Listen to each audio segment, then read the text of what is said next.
Et bonjour à tous, aujourd'hui on se retrouve pour une nouvelle critique au format audio et aujourd'hui on parle du film Netflix Chez moi. Et pour le coup, il nous vient d'Espagne, comme la plateforme. La dernière critique qu'on avait fait il y a très C'est peu vrai. de temps. On peut remercier parce qu'elle a vraiment très bien marché et ça fait très plaisir pour une critique audio en plus, pour notre Et première critique audio. Exactement, c'est vraiment chouette. Comme quoi, les films espagnols, mine de rien, ça marche plutôt Ouais, bien. ça marche Il y avait Mirage l'année dernière aussi, un très bon film espagnol qui Ouais, était vraiment c'est cool. vrai. Du coup, au casting de ce film, on retrouve Javier Gutiérrez dans le rôle de Javier. Javier Il a le Munoz. même nom dans le film que dans la Ouais, vraie vie. justement. On a Mario Casas et Bruna Cusi. C'est les trois acteurs principaux, si En on peut gros. dire ça. Et moi, je les ai trouvés plutôt chouettes, même si, bon, comme dit, on voit les films, on a vu ce film en VF. On peut du coup juger le travail des doubleurs, parce que c'est en soi un travail d'acteur aussi, C'est vrai. c'est aussi de la comédie. Oui, c'est Et vrai. ça passait plutôt bien. Petit bémol sur une des VF, c'est celle de l'enfant de Javier, qui est une VF très féminine et enfantin pour ce jeune homme qui doit avoir, je sais pas, qui doit être ado. Donc c'est juste que moi j'ai trouvé bizarre cette VF. Voilà. Bon, là, Je suis comme dit, on d'accord. juge la VF, hein, on juge pas du tout.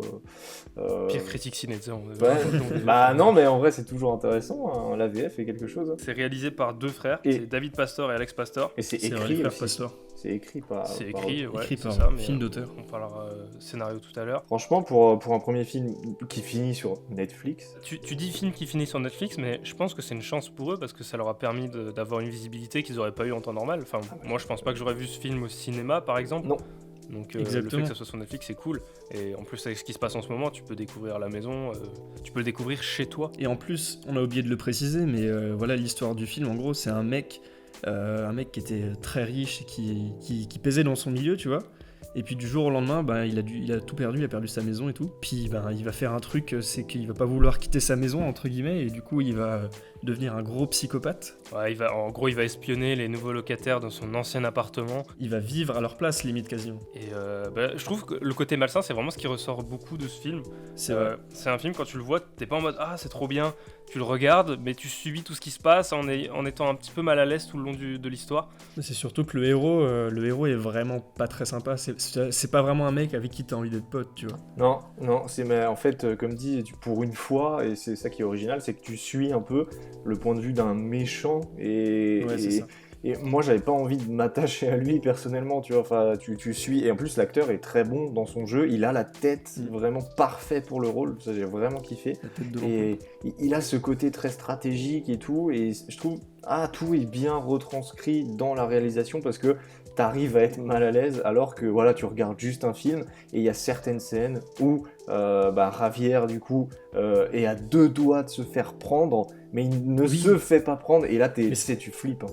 Alors, tu parles de cette scène, mais moi, c'est une scène qui m'a bien marqué. C'est une scène où à un moment, il est dans son ancien appartement, et il y a la locataire qui rentre, et elle, tu sais, il y a le fameux jeu de chat et de souris, tu sais, où Oui, elle entend un Ah bruit, oui. elle va voir, et puis il est pas là.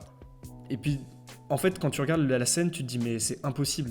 C'est Oui. impossible Ouais, qu'il en a vrai, pu c'est faire impossible, tout un il l'aurait détour, tu forcément vu. Ouais. vois. Ouais. Mais ça, c'est le genre de scène qui te mettent mal et genre Mais vraiment tu te tellement. mets à sa place et tu dis putain si là je me fais choper c'est la mort. Et oui. Et du coup là ils le font ultra bien parce que je sais qu'il y a une musique vachement oppressante derrière, du Ouais. coup t'es encore plus dans l'action et ça marche ultra bien. Il y a un plan iconique du film, je dirais, qui revient souvent et qui est vraiment cool. Je crois même qu'il C'est avec la fenêtre. termine. Ouais, c'est ça. Je sais plus s'il termine ou pas le film, mais c'est vraiment le personnage qui est devant une fenêtre, devant un paysage et qui regarde. Et tu sais, genre, c'est vraiment Ouais. super fixe, super symétrique derrière. Et tu vois tu sais, les volets qui s'ouvrent comme ça.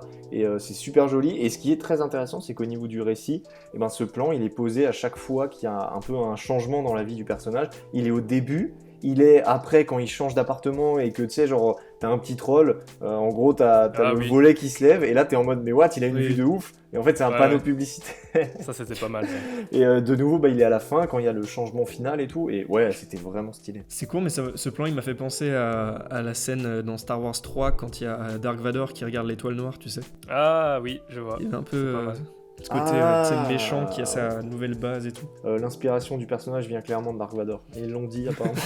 Ils se sont dit on C'est veut sûr. un Dark Vador mais dans la vraie vie. À un moment donné, putain j'arrive plus à me rappeler, il marche, donc t'as notre Javier là qui marche quelque part et la caméra elle va pas le suivre mais tu sais elle va faire un 360, tu sais elle va tourner, Oui. elle va monter vers le haut et ensuite elle va filmer mais à l'envers. Et je me rappelle que j'étais vraiment souviens, super déstabilisé par ce plan. J'étais en mode ouh là là là. Au niveau de la photographie du film, je l'ai trouvé vachement cool parce qu'elle faisait très épurée, parce qu'il y avait vraiment des environnements assez classe par moments.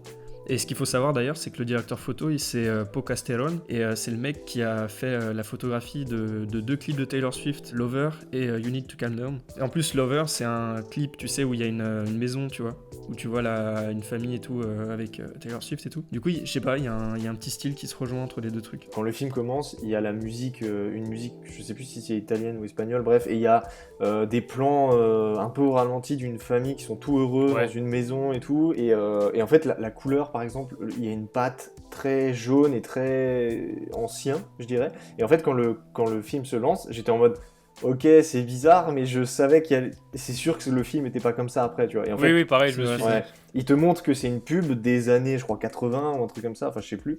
Et du coup, genre, c'est super bien fait parce que t'as un contraste entre la pub d'avant et la vraie vie de maintenant. Parce que ce qu'on n'a pas dit, c'est que le film entier tourne un peu autour de l'aspect publicité et tout, et c'est retranscrit souvent dans la réalisation parce que va y avoir des pubs qui vont être diffusées, va y avoir des planches de trucs que le Ravière a pu faire dans son passé et tout. Ravière, à un moment, il conduit une voiture de sport et le plan fait très très publicité. En plus, avant, on te fait un rappel qui te dit que il avait fait justement une publicité pour cette marque de voiture de sport.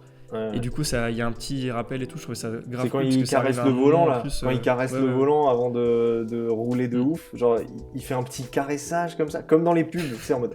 Il y a une idée assez originale derrière, qui, moi perso, m'a fait penser à Parasite à certains moments. Oui, de ouf. Le côté vachement intrusif chez des gens, même dans la réalisation, il y avait des petits trucs qui pouvaient faire penser à Parasite. Moi, mais justement, il y a un truc moi qui m'a fait vraiment penser à Parasite, c'est la fin avec la maison. La maison, elle a de la gueule de ouf à la fin, et puis le plan maison et tout comme ça, j'étais en mode ouais, on aurait dit un peu Parasite. Tout le principe de classe sociale qui est représenté dans le film, tu sais, le mec qui est arrivé à un stade de sa vie, il est déjà dans la vie active, tu vois, il doit retrouver un travail, il accepte pas ça et du coup il force le truc et du coup il va chez des gens qui eux sont aisés. Enfin ça ressemble beaucoup à Parasite dans ce côté. Et un truc qui était chouette, c'est que bon, on l'a dit, le personnage il est publicitaire, il travaille dans la pub, c'est son travail. Enfin bon, pour le coup il est au chômage, mais il a vraiment ce côté qu'on nous apprend dans les publicités, le côté famille parfaite. Et du coup, lui dans sa vie, il a sa femme, ce que j'ai compris, les femmes de ménage par la suite quand ça va plus trop pour eux. Leur fils, il est un peu obèse, du coup les gens se moquent de lui et lui, il est pas à l'aise avec ça. Du coup, il va essayer de chercher une famille de substitution à travers la famille de nouveaux locataires et remplacer le père de cette famille. Qui est une famille parfaite en plus. Moi je me suis pas tout de suite calé sur cette idée de il veut changer de famille entre guillemets. En fait je comprenais pas. C'est pas toujours très clair. Oui, parce que pendant une grande partie de l'histoire, j'ai pas compris c'était quoi son but à ce mec. Oui, parce qu'en fait, le but était pas il très faisait clair. chier les gens, il allait chez cette famille, mais j'avais pas compris que ok, maintenant Ravière il veut prendre cette nouvelle famille et il veut se mettre à leur place en fait, un truc comme ça. Et en fait la façon dont le film se termine, tu te dis putain c'est très stratégique, c'est bien joué, mais c'est juste qu'au début je l'avais pas compris comme ça, tu vois. Mais c'est peut-être voulu, bizarrement, ou je sais pas, c'est bizarre. Peut-être qu'ils se disent c'est un truc tellement improbable que personne ne peut l'anticiper. Et tu dis attends, c'est bizarre, c'est intelligent ce que tu fais si t'as un but précis, mais on comprend pas.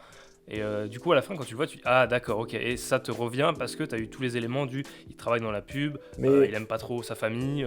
Moi justement je développais un peu une théorie dessus, là j'en ai parlé à un congrès hier et et en fait le truc que je me disais c'est est-ce que le personnage est-ce qu'il avance un peu en mode à tâtons comme ça, et est-ce qu'il sait vraiment où il va au début par exemple, parce que il se met à fouiller un peu la maison et tout, mais est-ce que vraiment dès le début il est en mode ok je vais prendre la place du mari par exemple, alors que au début on dirait juste qu'il apprend un peu à faire connaissance et son plan il le construit au fur et à mesure, tu vois. Je pense que c'est plus ça. C'est pour ça qu'on disait que l'ambiance est très oppressante et tout, parce que ce qu'il fait éthiquement c'est pas correct, et en plus t'as pas envie que ça t'arrive à toi, genre tu sais tu construis ta famille, t'as rien demandé à personne, et t'as un mec qui est juste jaloux en fait, qui va venir te niquer. En tout cas il y a un truc assez intéressant dans ce film, c'est pas un si bon point, mais c'est le fait qu'il y a beaucoup de situations où tu te dis non c'est pas possible.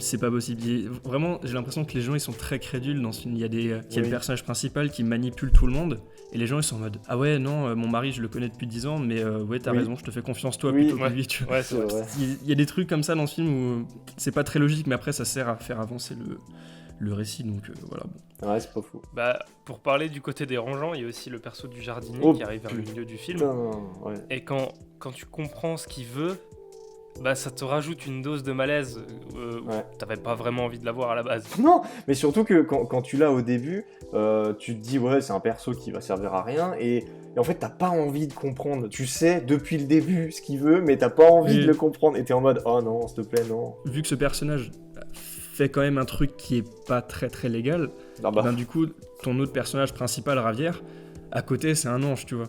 Donc c'est pas mal pour nuancer. Ouais, du coup dans ce film il y a quand même une présence de cette payoff vraiment très efficace parce que c'est un truc tellement discret que quand tu l'entends, tu tiques même pas dessus, c'est tellement anecdotique que tu fais pas gaffe et à la fin quand il se passe un truc, tu comprends toute la mise en place parce qu'il y avait un plan assez précis sur Ravière qui prépare, qui met en place son plan d'une certaine manière et tu dis ok je comprends pas trop ce que c'est et à la fin quand ça se met en place et que c'est utilisé tu dis d'accord c'est logique parce qu'on en avait parlé tout à l'heure, je l'ai juste pas capté tellement c'était simple. En fait c'est ultra efficace et, c'est ça. Et en plus il savait très bien que personne n'allait pouvoir retrouver sa trace grâce à ça. Enfin, c'était vraiment, ça tombait bien, je trouve, le coup de ce que c'est. J'ai pas envie de spoiler, mais. Non, est-ce que du coup, je peux intervenir dans le débat et être le monsieur qui n'est pas d'accord? Tu vas parler de Cube. Non, mais non, j'ai rien à voir avec ça. Je vais être le monsieur qui n'est pas d'accord avec ce setup payoff que j'ai trouvé, moi personnellement, très mal ficelé.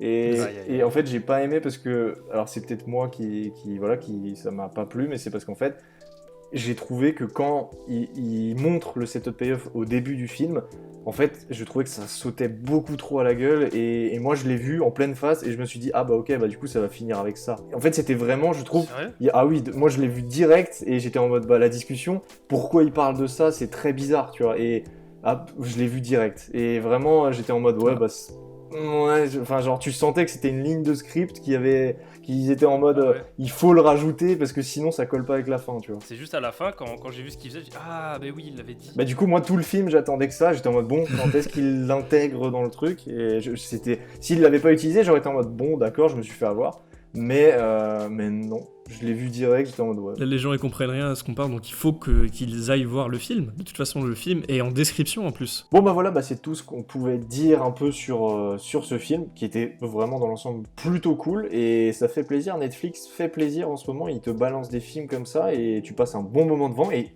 t'es même plus... tu n'es plus obligé d'aller au cinéma, même si les cinémas sont fermés. Hein. Voilà. Mais non, mais ça fait plaisir, et on va continuer à guetter l'actualité Netflix, il se peut que des petits films comme ça continuent de sortir, et franchement moi je vous conseille de les regarder. Mais en attendant, nous on revient bientôt. Et oui, on revient dimanche pour un nouveau format qui est un podcast audio où on parlera cinéma avec des invités. Ça va être plutôt cool. Ça va être sympa je pense. Et comme dit vous, n'oubliez pas de vous abonner à la chaîne YouTube, on est toujours là, on vient de dépasser les 2000. Et si ils n'ont pas vu la vidéo des 2000 abonnés, spécial 2000 abonnés, c'est le quiz qui est sorti il y a quelques jours. Et du coup nous on se retrouve bientôt pour de nouvelles aventures, restez chez vous, ciao.